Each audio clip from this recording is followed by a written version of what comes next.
മരം പൊട്ടിവീണ് electric post തകർന്നു.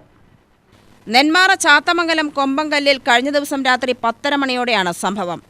വലിയ ശബ്ദം കേട്ടതോടെ സമീപവാസികൾ ഉണർന്ന റോഡിൽ എത്തി. പോസ്റ്റ് ഒടിഞ്ഞു വീണെങ്കിലും പ്രസരണം നിലച്ചിരുന്നില്ല. റോഡിലൂടെ വരുന്ന വാഹനങ്ങൾക്ക് നാട്ടുകാർ മുന്നറിയിപ്പ് നൽകി വഴിതിരിച്ചുവിട്ടു. KSEBയെ വിവരമറിയിച്ചതിനെ തുടർന്ന് വൈദ്യുതി ബന്ധം വിച്ഛേദിച്ചു.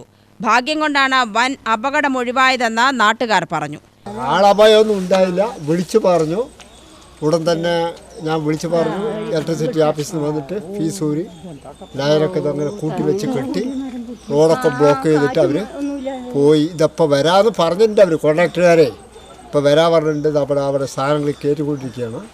അപ്പോൾ ഉടൻ തന്നെ അവർ വന്ന് ഒരു 10-12 മണിയാകുമ്പോഴേക്കും ഇത് കഴിയും. അത്രയേ ഉള്ളൂ. ഈ ലൈൻ കൂട്ടിയിടിക്കാത്തത് കൊണ്ട് കറണ്ടൊന്നും പോയില്ല. പക്ഷെ അവർ വന്ന് ഫീസ് ഊരിയിട്ടാണ് കറണ്ട് പോയത്. UTV news, Palakkad.